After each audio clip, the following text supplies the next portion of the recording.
Bom dia a todos. Iniciando nossa leitura, A Mulher, segundo a Natureza e a Graça, de Santa Edith Einstein.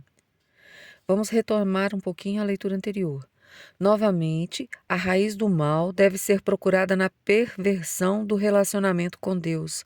Como a mulher, no momento do pecado, se levantasse contra Deus e na sedução do marido, até acima dele, recebeu o castigo da subordinação sobre o mando do marido.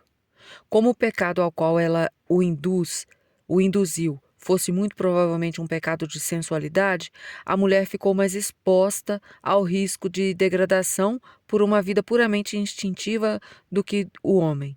E sempre que isso acontece, ela volta a ser a sedutora que leva ao mal, apesar de ter sido confiada justamente a ela a missão de combater o mal.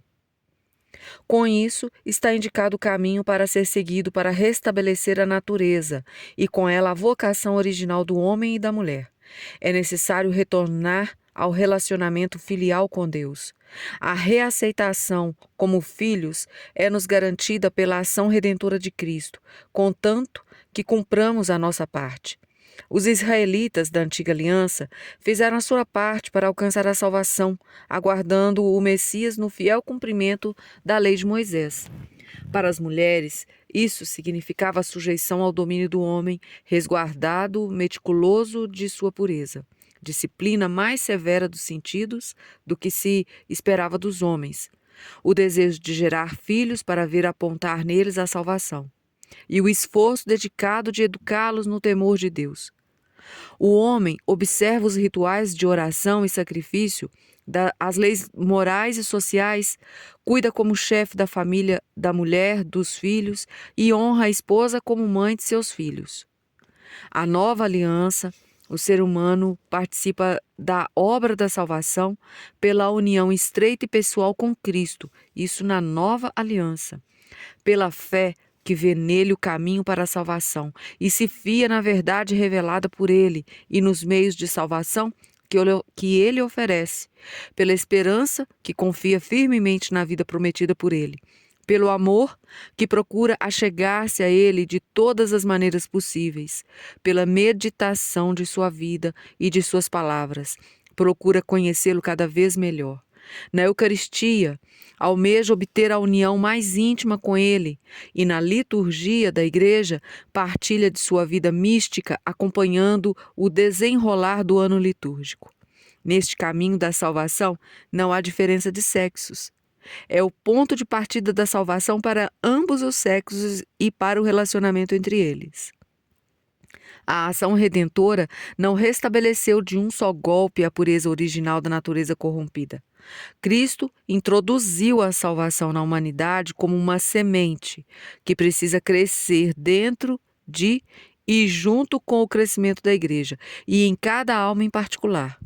Nós que estamos em via, isto é, em peregrinação a Jerusalém celeste, experimentamos dentro de nós a luta travada entre a natureza corrompida e o germe da vida da graça, que quer e pode desenvolver-se eliminando tudo o que é doentio. Ao redor de nós, vemos os frutos do pecado original, em suas formas mais assustadoras, especialmente na relação entre os sexos. A vida subordinada aos instintos desenfreados, que parece ter perdido qualquer vestígio de sua vocação elevada. A luta dos sexos entre si por seus direitos, aparentemente sem dar atenção à voz da natureza e à voz de Deus. Mas vemos também a possibilidade de uma alternativa onde entra a ação, a força da graça.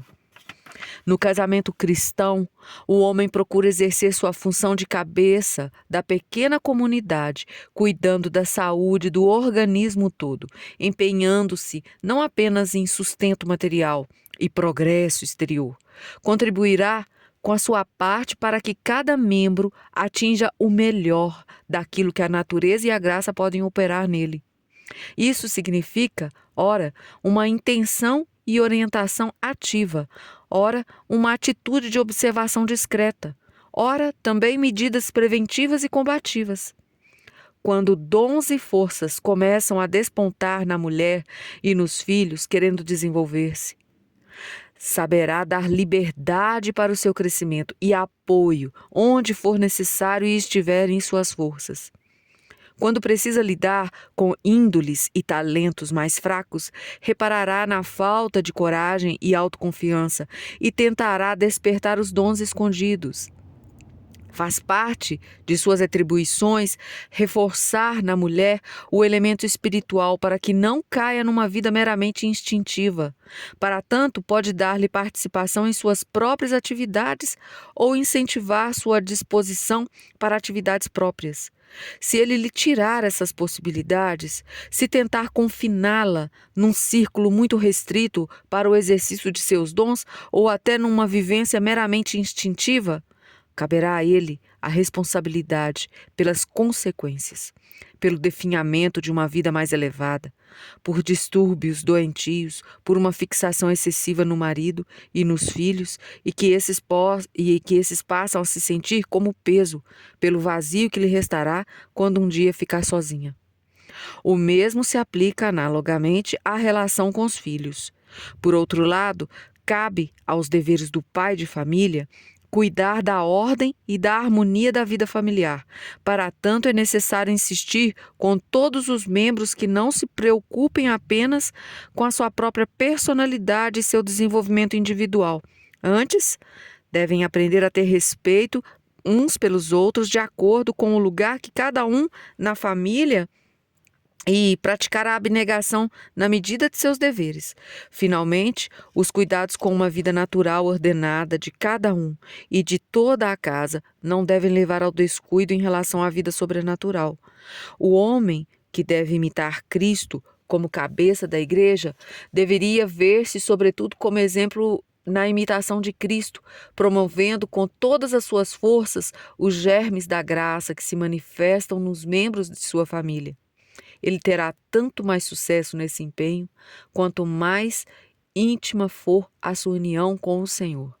A responsabilidade que pesa sobre os ombros do homem poderia parecer grande demais, ao lado dos deveres profissionais, se não tivesse ao seu lado a ajudante, que, segundo a sua natureza, tem a vocação de assumir mais da metade desse peso. Se, por um lado, existe nela o desejo de poder desenvolver plenamente a sua própria personalidade, procure igualmente ajudar as pessoas que lhe são próximas a desenvolverem-se, também sem restrições. Assim, o marido encontrará nela a melhor conselheira para a própria orientação dela, dos filhos e dele mesmo. Em muitos casos, cumprirá melhor as suas obrigações, deixando-a à vontade em suas aspirações, deixando-se guiar por ela. Faz parte da dedicação feminina ao desenvolvimento correto das pessoas próximas, a preocupação com a ordem e a beleza de toda a casa, para que se crie um ambiente propício ao desenvolvimento de todos. Certamente corresponde àquele misterioso anúncio de uma luta fantástica da mulher contra a serpente e de seu cumprimento pela vitória, que a rainha de todas as mulheres conquistou por toda a humanidade, o fato de a natureza feminina possuir uma receptividade especial pelo bem moral e uma aversão contra as baixezas e vulgaridades, como defesa contra o perigo da sedução e do afundamento total na vida instintiva dos sentidos. A essa predisposição corresponde a receptividade pelo divino e pela união pessoal com o Senhor, a disposição e o anseio de deixar-se tomar e levar completamente por seu amor. Por isso, numa vida familiar ordenada, caberá sobretudo à mulher a tarefa de cuidar da educação e formação moral e religiosa. Se a vida dela estiver totalmente baseada na vida de Jesus, estará também protegida contra o risco de errar à medida do amor solícito que nutre pelas pessoas que lhe são próximas, abandonando erroneamente a si mesma por desfazer-se do fundamento que lhe dá suporte e apoio, que é a união a Cristo. Para contrabalançar naturalmente essa tendência perigosa de se dedicar excessivamente à vida dos outros e nela se perder, recomenda-se o trabalho próprio. Só que esse acarreta, por sua vez, o risco oposto de trair a sua vocação feminina. Só quem se entrega totalmente nas mãos do Senhor pode ter a confiança de passar ileso entre Sila e Caribe. O que está nas mãos de Deus não se perde, antes é preservado, purificado, elevado e devidamente equilibrado. Estas últimas considerações levam à questão do trabalho fora de casa e da relação entre homem e mulher na vida profissional. Depois da evolução verificada nas últimas décadas, podemos considerar encerrado o período histórico em que se distinguia claramente entre as tarefas domésticas que cabiam à mulher e a luta pela existência fora de casa que cabia ao homem. Não é muito difícil compreender, hoje em dia, como esta evolução realmente aconteceu nos últimos anos e decênios. Os triunfos da ciência e da tecnologia, que passaram a substituir cada vez mais o trabalho humano pelo trabalho das máquinas, trouxeram um grande alívio para as mulheres e o desejo de empregar as forças libertadas em outras atividades. No período de transição, muitas forças ociosas foram desperdiçadas em futilidades, levando ao atrofiamento de vidas preciosas. Os esforços de reestruturação passaram por graves crises de desenvolvimento, provocadas em parte pela paixão das pioneiras do movimento feminista e pelos adversários que, em suas disputas, recorriam ambos a argumentos humanos, em parte pela inércia da grande maioria que costuma agarrar-se, sem exames objetivos, ao velho tradicional. De repente, a Revolução trouxe mudanças radicais também neste campo, e o declínio econômico obrigou à atividade remunerada mesmo aqueles que nunca tinham pensado em se formar profissionalmente. De modo que o estado em que nos encontramos hoje não pode ser encarado como resultado de uma evolução. Não podendo servir, portanto, de base adequada para considerações de ordem fundamental. Tendo em vista as reflexões apresentadas anteriormente, precisamos perguntar primeiro se a atividade profissional da mulher fora de casa contrária realmente à ordem natural e da graça. Perguntar se a atividade da mulher fora de casa é realmente contrária à ordem natural e da graça. Creio que a resposta deva ser negativa. A ordem original prevê, a meu ver, a ação comum do homem e da mulher em todas as áreas, apesar de uma distribuição diferenciada dos papéis. As mudanças na ordem original, advindas com a queda, não levaram à suspensão completa desta ordem, pois a natureza não ficou totalmente corrompida, conservando as forças antigas, se bem que debilitadas e expostas ao erro. A presença na natureza feminina de todas as forças que o homem possui, se bem que normalmente em outra medida e proporção, equivale a um mandato de utilizá-las em atividades condizentes. Se o âmbito dos deveres domésticos é muito restrito para o exercício pleno dessas forças, impõe-se, em consonância com a natureza e com a razão, um avanço para além deste âmbito. Parece-me que os limites para a atividade profissional estão lá onde começa o risco de pôr em perigo a vida familiar, isto é, a comunidade de vida e educação formada por pais e filhos.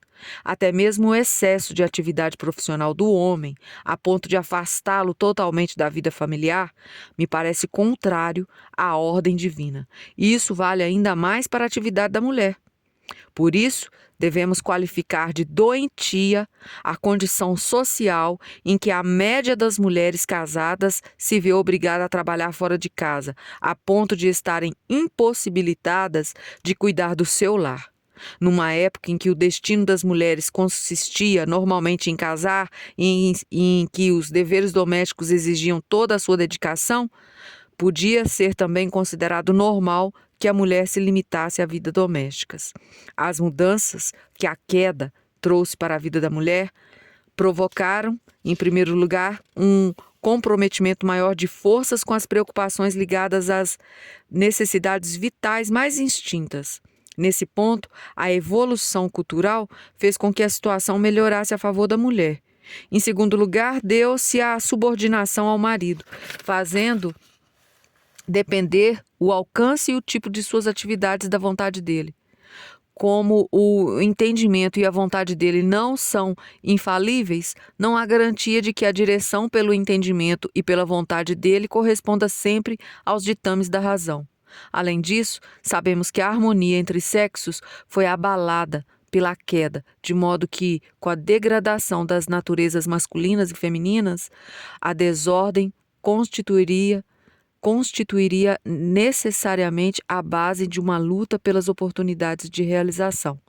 E vamos entrar nesse assunto sobre a ordem da salvação, que ela restabelece a relação original, permitindo, na medida de sua assimilação pessoal, a coordenação harmônica e a regulamentação de comum acordo da distribuição dos papéis profissionais. Será o tema da nossa próxima leitura. A todos, salve Maria.